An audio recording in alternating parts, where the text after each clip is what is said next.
Sri Mulyani, Tri Risma, Ahok, dan Basuki Hadimuljono masuk radar PDIP di Pilkada Jakarta. PSI sebut nama Jokowi berharga, banyak partai ingin tampung Jokowi. Peredaran uang semakin kering, Jokowi khawatir masa depan Indonesia. Jadi perhatian dunia, Ridwan Kamil pastikan pembangunan IKN Nusantara dikawal sangat serius. Halo sahabat pojok, minggu ini kita akan menyajikan berita-berita terupdate, aktual, dan berbagai informasi menarik lainnya selama sepekan. Bersama saya Putri Anju di program Resum Pojok Negeri Media.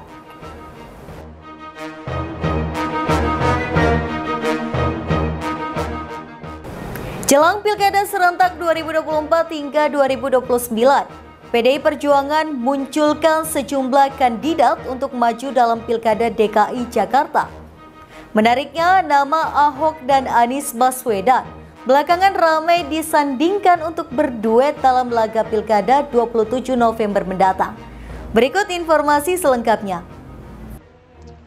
PDIP memunculkan sejumlah nama pada kontestasi Pilkada DKI Jakarta 2024.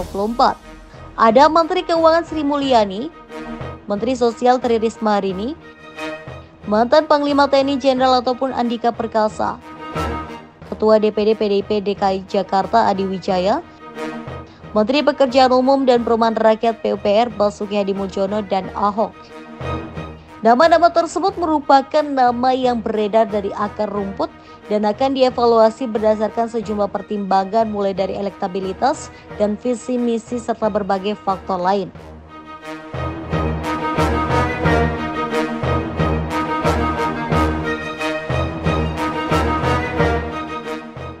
Apalagi PDIP dengan 15 kursi masih membutuhkan koalisi dengan partai politik lainnya agar dapat mengusung cagup dan cawagup DKI Jakarta yang membutuhkan 22 kursi apabila berpatokan pada hasil pemilu legislatif 2024 lalu. Menurut Gilbert, PDIP membuka dari usulan dari masyarakat dan akan terus membuka pintu komunikasi dengan partai politik lainnya. Berbagai masukan nama-nama tersebut akan disampaikan DPD PDIP DKI Jakarta dan Rekernas DPP PDIP pada 26 Mei 2024. Di sisi lain, nama Ahok dan Anies Baswedan belakangan ramai disandingkan untuk berduet dalam laga Pilkada 27 November mendatang.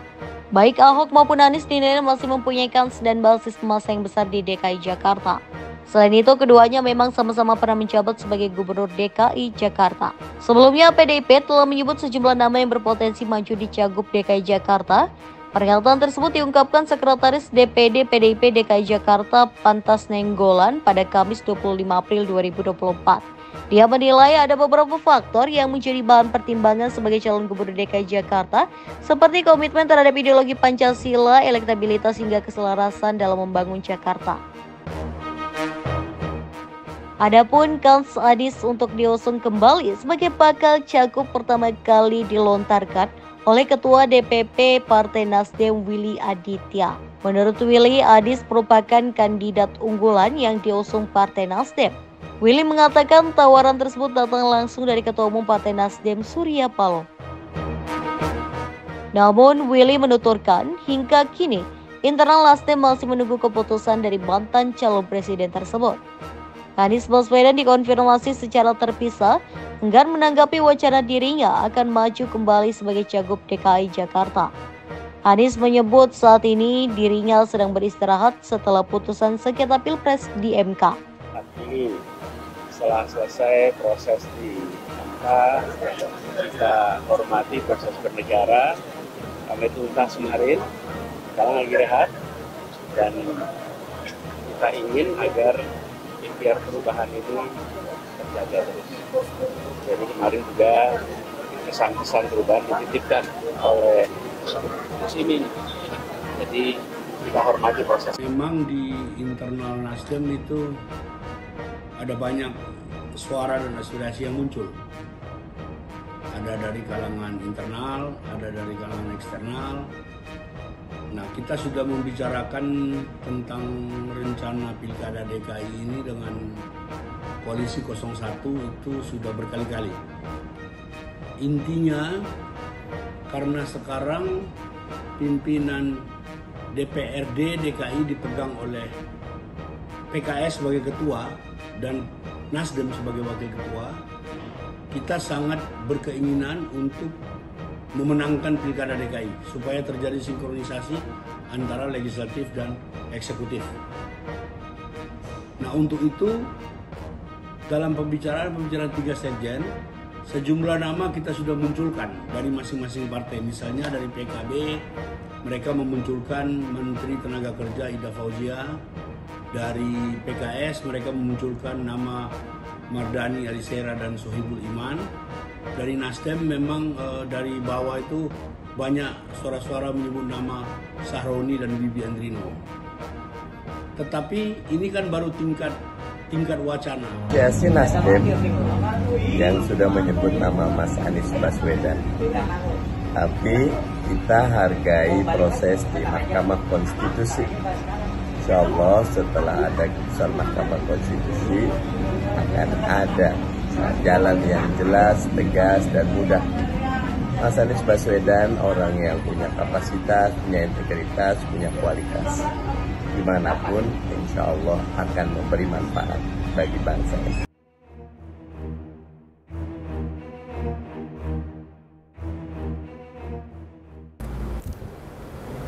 PDIP menyebut Jokowi dan anaknya Gibran Rakabuming Raka bukan lagi kader PDIP. Lalu, bagaimana nasib dan karir politik Jokowi usai tak lagi dianggap PDIP? Hal tersebut lantas dimanfaatkan oleh sejumlah partai. Pasalnya setelah tak lagi di PDIP, Jokowi justru menjadi rebutan partai lain. Berikut informasi selengkapnya.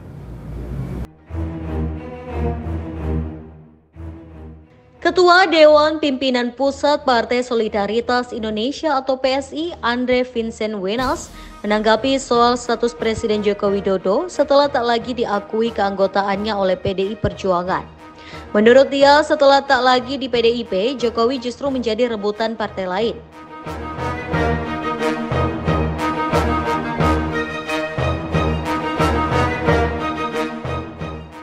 Adapun ketika ditanya soal kesiapan PSI menampung Jokowi setelah turun dari jabatannya nanti, Andre menjawab partainya merupakan Partai Jokowi. Di sisi lain, Direktur Eksekutif Lembaga Kajian Strategis Perspektif atau LKSP menyebut nama Jokowi memang tak bisa dilepaskan sebagai faktor penting kemenangan kubu Prabowo Gibran. Dia pun mengatakan bahwa wibawa Jokowi tetap terjaga, bahkan di masa-masa disebut oleh media asing sebagai periode bebek lumpuh atau lemdek period. Menurutnya ini fenomena yang aneh tapi terjadi di Indonesia. Ia mengungkapkan survei indikator yang dirilis pada April 2024 masih menempatkan approval rate Jokowi di atas 77,2%. Adapun survei tersebut dilakukan setelah Jokowi pisah jalan dengan PDIP dan di masa akhir kepresidenannya. Sebelumnya, Ketua Umum Kelompok Relawan Projo Budi Aristiadi memastikan Presiden Joko Widodo bukan lagi bagian dari PDIP. Ketika ditanya peluang Jokowi masuk partai lain, Budi Ari meminta publik menunggu. Dia juga tidak ingin banyak bicara mengenai rencana Jokowi masuk Golkar. Kabar Jokowi bukan lagi anggota PDIP disampaikan oleh Ketua Dewan Pimpinan Pusat PDIP Bidang Kehormatan Komarudin Watubun. Dia mengatakan bahwa Jokowi serta putranya Gibran Rakabuming Raka bukan lagi merupakan bagian dari partai. Ya begitulah, kalau kata sana enggak ya udah kita apa aja lah ya kan. Kira-kira untuk mengabdi republik ada tempatnya. Kira-kira pelabuhan politik selanjutnya udah dibahas kan Pak Presiden? Pelabuhan memangnya ini bisa bandar. Iya mau ke partai mana misalnya? Oh ya tunggu aja. Kalau sekarang dibocorin kurang seru dong. Oh berarti ada. Ya tunggu aja. Ya, Pak. Kuning. Tunggu. Ketua Umum Partai Golkar, Erlangga Hartarto menyatakan, Gibran dan Jokowi sudah masuk ke keluarga besar Golkar. Selama ini Jokowi sangat dekat dengan Partai Golkar. Sedangkan Gibran Rakabuming Raka, putra Presiden Jokowi, merupakan sosok yang direkomendasikan Golkar sebagai cawapres melalui Rapimnas resmi. Menurut Erlangga, bergabungnya Jokowi dan Gibran hanya tinggal tunggu formalitas saja. Pak Jokowi itu dekat dengan Partai Golkar. Dan kedua, Pak Gibran itu mendapatkan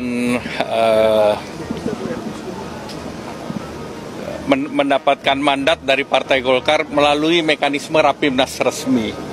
Jadi bagi kami, Pak Jokowi dan Mas Gibran itu sudah masuk dalam keluarga besar Golkar.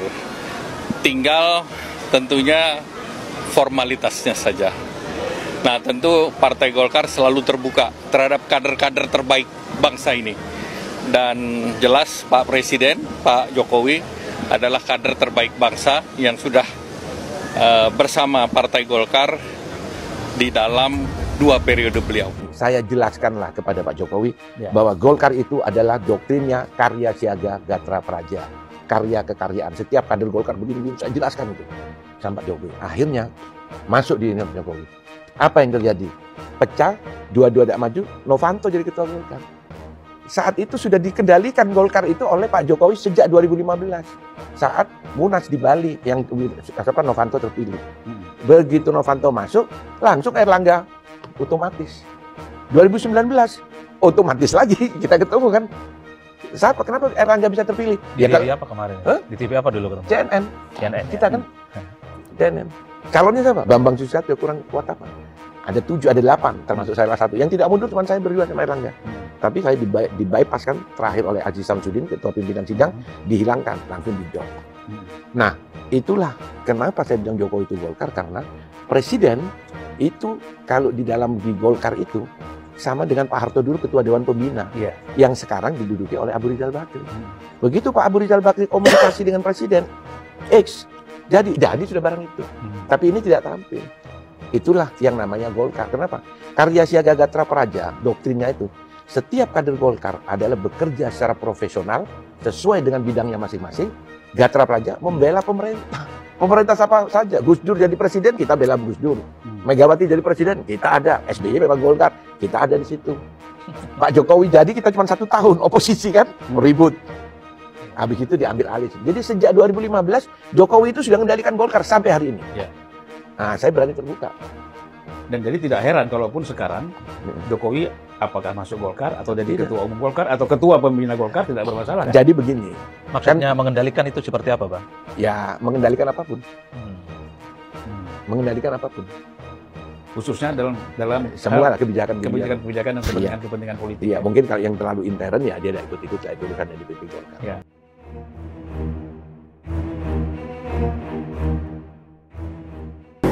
Pertumbuhan ekonomi Indonesia di masa jabatan Presiden Joko Widodo jadi sorotan.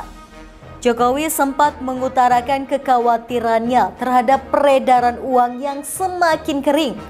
Meskipun pertumbuhan ekonomi Indonesia masih sekitar 5%. Bagaimanakah upaya yang akan dilakukan Jokowi? Berikut informasinya. Jelang berakhirnya masa jabatan menjadi presiden, Joko Widodo ternyata memiliki rasa ketakutan tersendiri. Padahal sebelumnya, Jokowi dulu bilang bahwa dirinya adalah pemimpin yang tidak punya beban. Belum lama ini, Jokowi sempat mengutarakan kekhawatirannya terhadap peredaran uang yang semakin kering meskipun pertumbuhan ekonomi Indonesia masih sekitar 5%. Hal ini dia sampaikan menjelang akhir masa jabatan. Jokowi menilai masalah tersebut muncul karena Kementerian Keuangan atau Kemenkeu dan BI menerbitkan terlalu banyak instrumen, yakni Surat Berharga Negara atau SBN, Sekuritas Rupiah Bank Indonesia atau SRBI, dan Sekuritas Falas Bank Indonesia atau SPBI.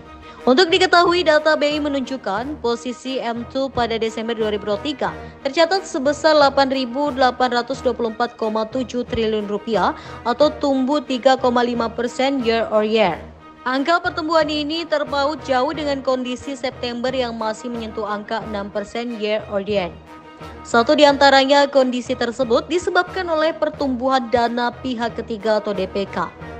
Pada Desember 2023, DPK hanya tumbuh 3,8% year on year menjadi 8.234,2 triliun rupiah, sedangkan kredit naik 10,38% year on year menjadi 7.044,8 triliun rupiah.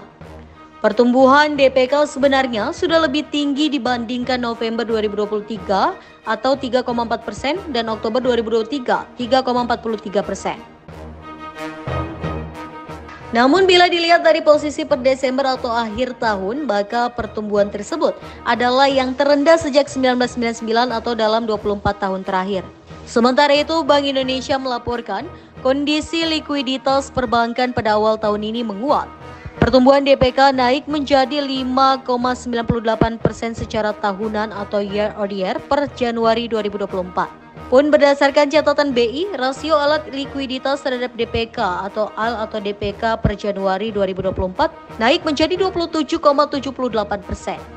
Adapun capaian awal tahun ini meningkat signifikan dibandingkan dengan capaian Desember 2023 di mana DPK hanya naik 3,8% year on year. Gubernur BI Peri Warjio mengatakan bahwa hal tersebut akan menjadi modal kuat mencapai target pertumbuhan kredit tahun ini sebesar 10% hingga 12% secara tahunan.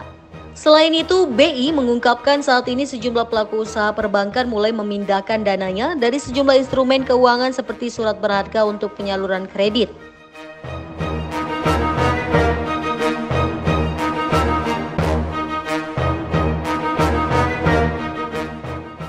Terpisah, Ketua Dewan Komisioner OJK Mahendra Siregar mengatakan bahwa sektor jasa keuangan juga perlu mencermati kondisi geopolitik dan ekonomi global. Kemudian di Eropa, ekonomi Jerman dan Inggris mengalami kontraksi dan mulai memasuki resesi dengan tingkat inflasi yang cenderung turun. Sementara di China, perekonomian berada di bawah rata-rata historis dengan tekanan di pasar keuangan yang terpantau meningkat. Dari sisi geopolitik, tingginya eskalasi di beberapa kawasan memunculkan resiko instabilitas yang berimbas pada kenaikan harga komoditas ke depan. Dari dalam negeri, kata Mahendra, perekonomian terpantau solid tercermin dari pertumbuhan ekonomi kuartal 4 2023 yang tumbuh 5,4% secara tahunan atau year on year. Hal ini didorong oleh konsumsi lembaga non-profit yang melayani rumah tangga dan belanja investasi pemerintah terkait Ibu Kota Nusantara atau IKN. Tolong lebih didorong lagi kreditnya, terutama bagi UMKM.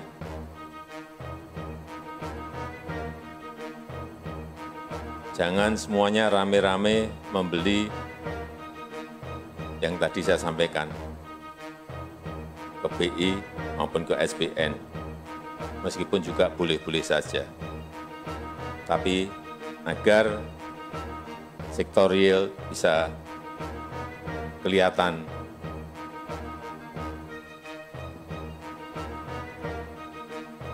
lebih baik dari tahun yang lalu.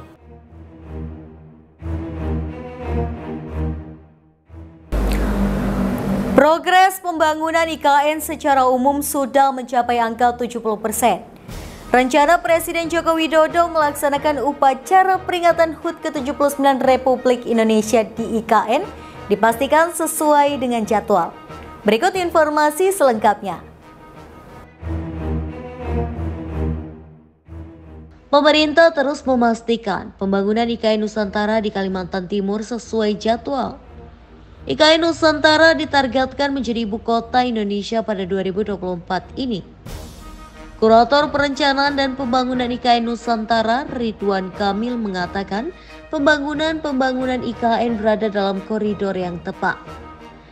Hal ini disampaikannya usai rapat bersama Direktur Jenderal Cipta Karya Kementerian Pekerjaan Umum dan Perumahan Rakyat Diana Kusumastuti di Kementerian PUPR Jakarta Kamis 2 Mei 2024. Ridwan Kamil menuturkan secara keseluruhan progres pembangunan kota baru di wilayah Kalimantan Timur itu sudah mencapai 70%. Rencana Presiden Joko Widodo atau Jokowi melaksanakan upacara peringatan HUT ke-79 Republik Indonesia di IKN masih sesuai jadwal.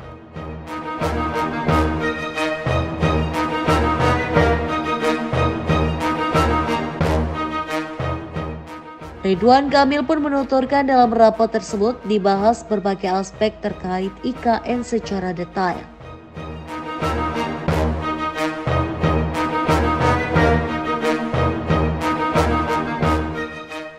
Berdasarkan data terakhir, saat ini progres pembangunan IKN secara umum sudah mencapai angka 70%. Bahkan pada beberapa bagian sudah ada yang progresnya mendekati angka 100%.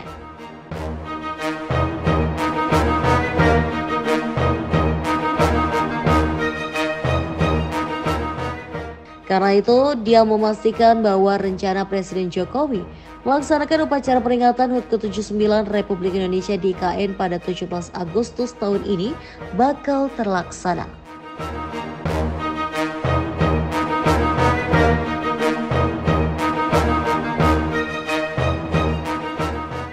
Bahlil puji Jokowi berani. Menteri Investasi atau Kepala Badan Koordinasi Penanaman Modal atau BKPM Bahlil Lahadalia menyanjung langkah berani Presiden Joko Widodo atau Jokowi. Utamanya mengenai keputusan untuk memindahkan ibu kota negara ke ibu kota Nusantara IKN di Kalimantan Timur. Menurutnya, pemindahan ibu kota pemerintahan itu sebagai bentuk upaya menghadirkan pemerataan pertumbuhan ekonomi di luar wilayah Pulau Jawa, terutama bagi kawasan-kawasan Indonesia Timur. Tujuan perpindahan ibu kota negara dari Jakarta ke Kalimantan itu sebagai bentuk strategi daripada pemerataan pertumbuhan wilayah dari Aceh sampai Papua. Ini ada menurut saya keberanian yang luar biasa daripada Presiden Jokowi. Ini adalah afirmatif political will-nya Pak Jokowi. Karena pertumbuhan ekonomi nasional kita itu 53% itu ada di Jawa. Titik ekonomi baru. Dia mengatakan kepala negara ingin ada titik pertumbuhan ekonomi baru di wilayah lain di Indonesia.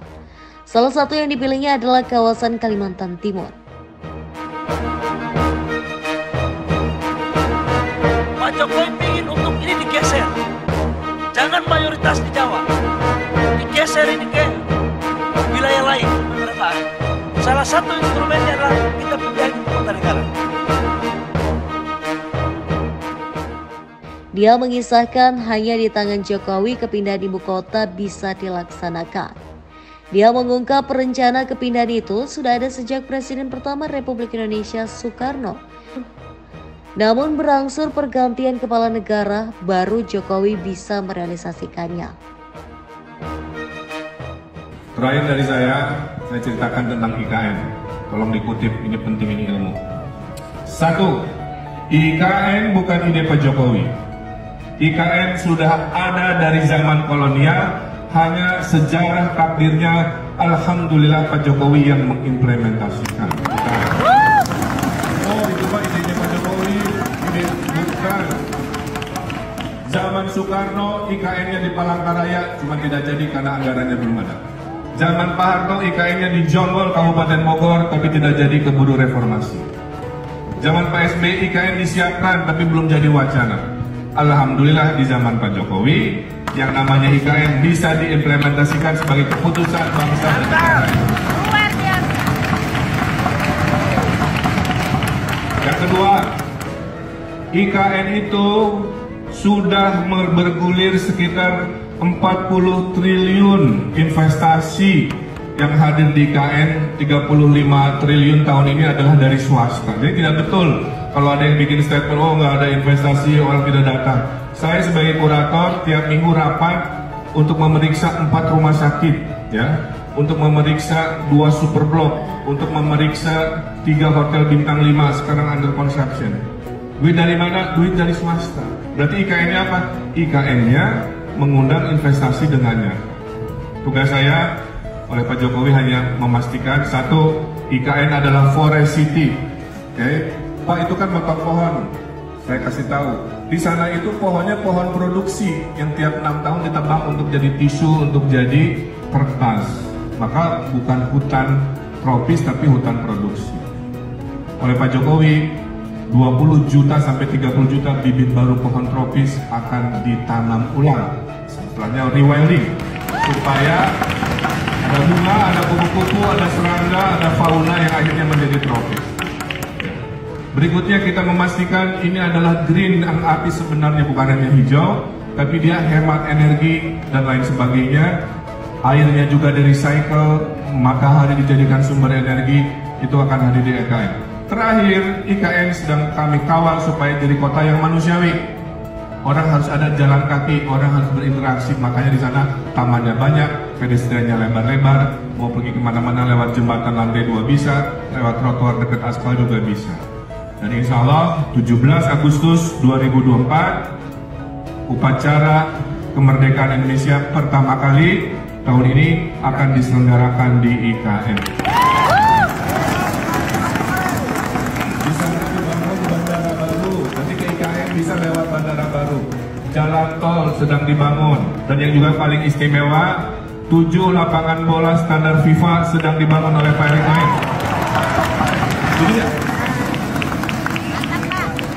Jadi saya doakan kita lanjutkan sebuah keputusan bangsa bernama IKN, betul? Ya. Idenya sudah bergulir, kita kawal, jangan tiap pergantian presiden masa kita balik kanan terus gitu ya. Maju itu harus ke depan begini, jangan maju mundur gitu kan. Kapan kita menjadi negara maju? Nah itu saja saya kira semangat dari saya, bahwa bersiaplah menyambut Indonesia Emas 2045. Silakan tinggal di kota tapi tantangannya banyak. Jadi orang pintar beradaptasi tapi tetap manusiawi. Itu tadi berita terhangat selama sepekan ini.